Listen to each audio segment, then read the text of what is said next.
On raconte que le record de longévité des habitants des Blue Zones, ces zones où l'on recense le plus de centenaires au monde, serait en partie dû à leur régime très riche en polyphénols. Alors aujourd'hui, zoom sur les polyphénols, ces trésors de la nature aux innombrables vertus qui auraient entre autres le pouvoir de stimuler notre santé cérébrale, cardiaque, immunitaire, digestive, faisant de la consommation de ces composés un élément clé pour notre santé et notre longévité. Alors restez bien branchés.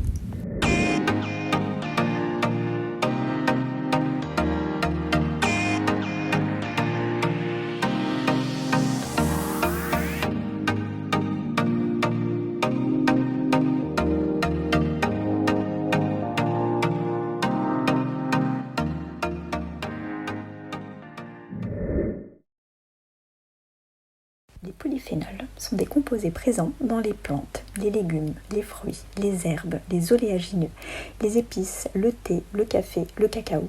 Ils sont à l'origine de leur couleur et de leurs arômes. Ils ont un fort pouvoir antioxydant, des propriétés anti-inflammatoires, antidiabétiques, neuroprotectrices. Mais au-delà de ces propriétés, on a également découvert que ces polyphénols avaient une action bénéfique sur le microbiote, qu'ils seraient capables de moduler.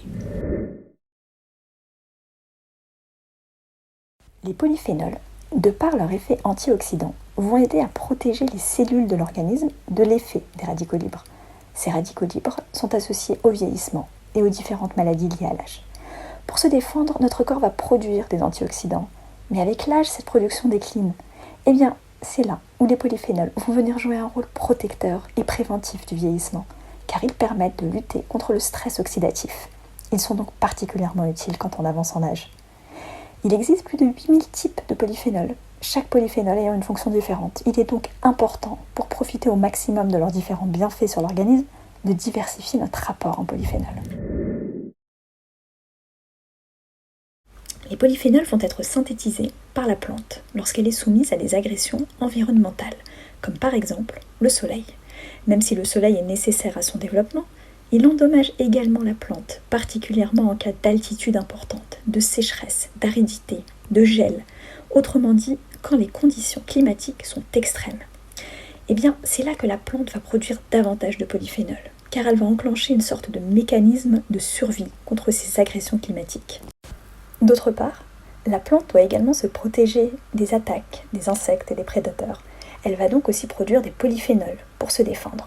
D'où l'intérêt de consommer des produits bio. Étant donné que les fruits et légumes traités aux pesticides ne vont pas produire autant de polyphénols pour se défendre que les fruits et légumes non traités. Prenons par exemple l'olivier. Il est souvent soumis à des conditions de stress importantes à cause de l'aridité et de la chaleur des pays dans lesquels il vit, avec des températures dépassant les 50 degrés en été, ce qui va le pousser, pour survivre, à produire une quantité très élevée de polyphénols. Les feuilles et les olives vont donc être gorgées de ce précieux polyphénol. On peut d'ailleurs consommer les feuilles d'olivier en extrait ou en tisane pour leurs propriétés cardiovasculaires, en particulier antihypertensives. Donc en résumé, une plante, plus elle va être soumise à un stress environnemental, plus elle va produire de polyphénol. Voyons maintenant les différents types de polyphénols. Ils sont classés en deux catégories, les flavonoïdes et les non-flavonoïdes. Parmi les flavonoïdes, on distingue les anthocyanes, qui sont les pigments bleus, violets, noirs, rouges qu'on retrouve beaucoup dans les baies, le cassis, les myrtilles, les mûres, les canneberges, le raisin rouge, les framboises, mais aussi dans le chou rouge, l'orange sanguine, la grenade, le cacao.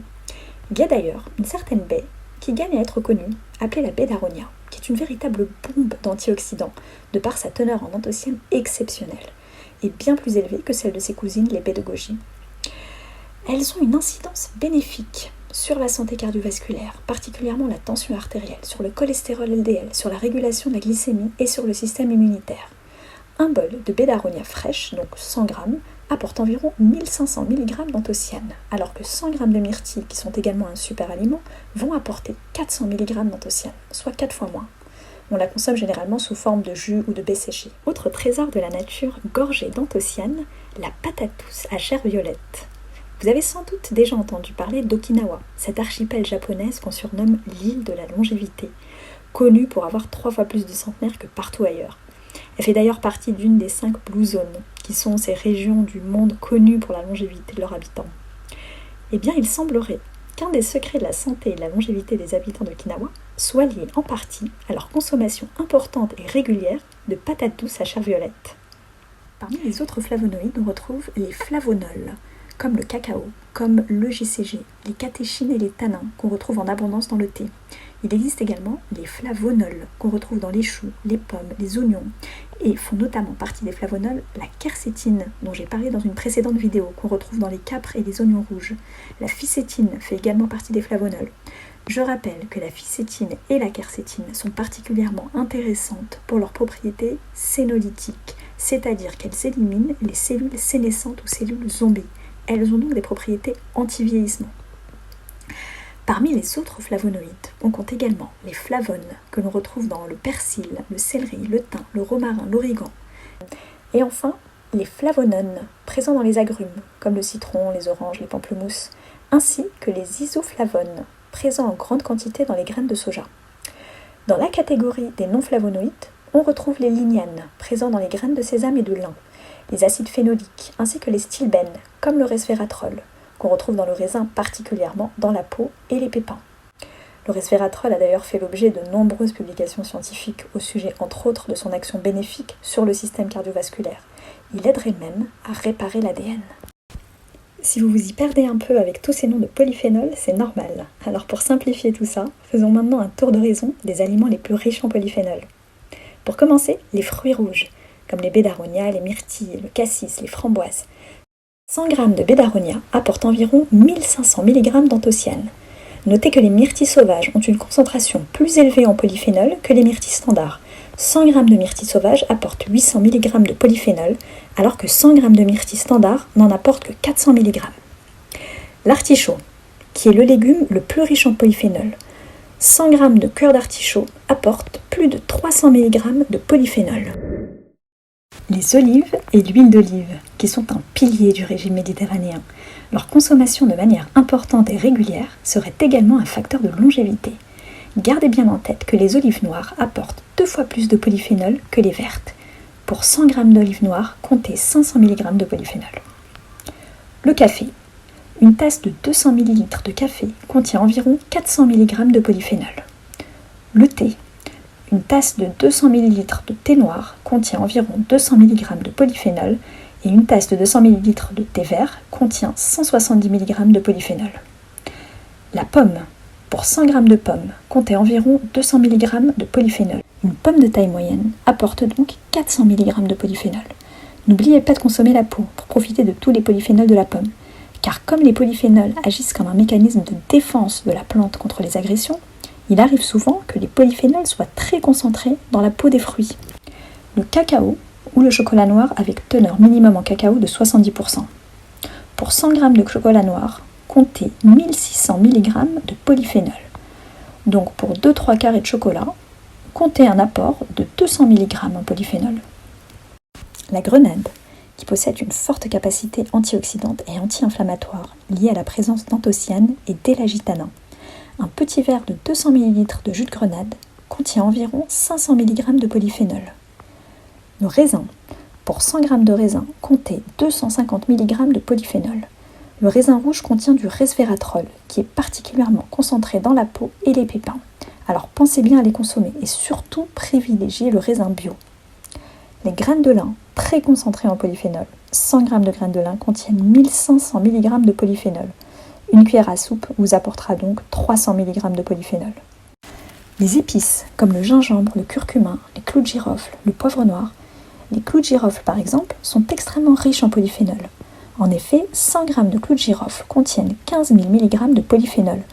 Consommer donc une cuillère à café, donc environ 2 g dans nos préparations, permet de profiter de 300 mg de polyphénol. Les polyphénols agissent sur notre santé grâce à leur action sur notre microbiote. Comment ? Eh bien, ils vont nourrir nos bonnes bactéries et favoriser leur croissance. Ils ont donc un effet prébiotique.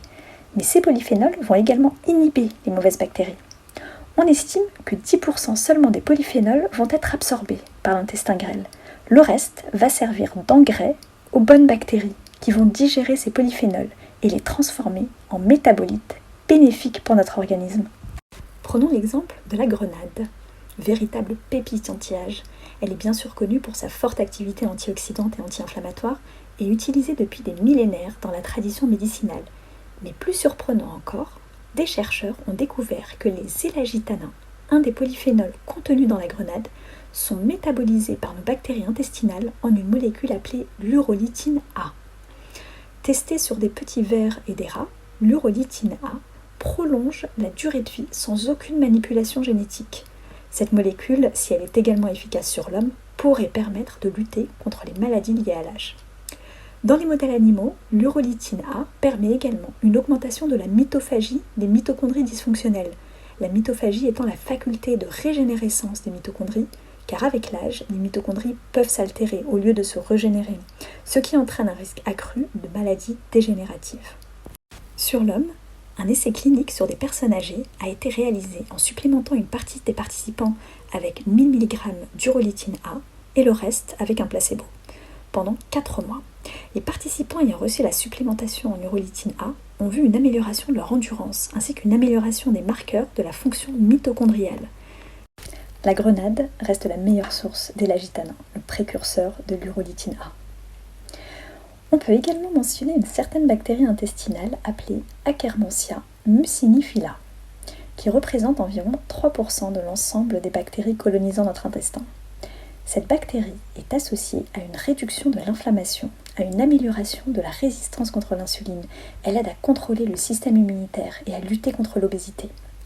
Elle est présente dans la couche de mucus recouvrant l'intestin et produit des métabolites qui vont renforcer cette barrière intestinale afin d'empêcher le passage des toxines vers la circulation sanguine et donc combattre ce qu'on appelle le leaky gut ou intestin perméable en français.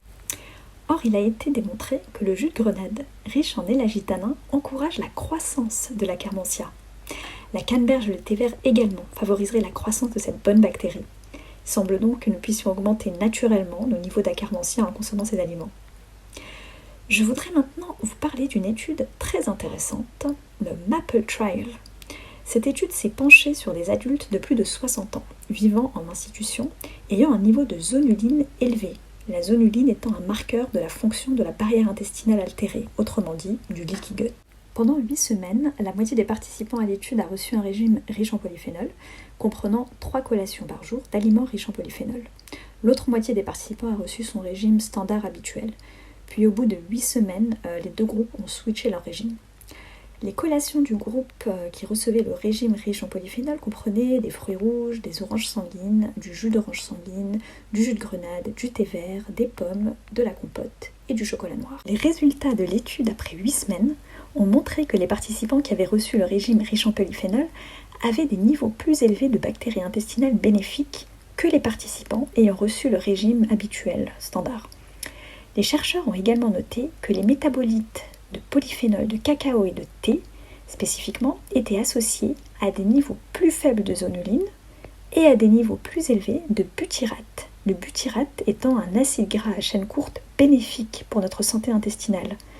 Si on résume, les résultats de l'essai Maple Trial ont donc montré qu'un régime riche en polyphénol permet de réduire la perméabilité intestinale, donc le leaky gut, chez les personnes âgées, en induisant des modifications du microbiote intestinal. La conclusion de cette vidéo sur les polyphénols est donc qu'avec des habitudes simples, on peut incorporer plus de polyphénols dans notre alimentation quotidienne. On peut par exemple commencer par remplacer le latte Starbucks du matin par un bon verre de thé vert, de matcha ou de café. Si vous avez une petite faim dans l'après-midi, on oublie le croissant. On prend plutôt quelques carrés de chocolat noir, minimum 70% de cacao, et une poignée de noix ou un bol de fruits rouges. Un bon moyen mémotechnique pour maximiser notre apport en polyphénol, c'est de penser couleur. Mettez de la couleur dans vos assiettes, du rouge, du vert, du violet, du jaune. Il faut vraiment que votre assiette ressemble à un arc-en-ciel. J'espère que cette vidéo vous a plu et je vous dis à très bientôt pour un nouvel épisode. Bonne santé à tous!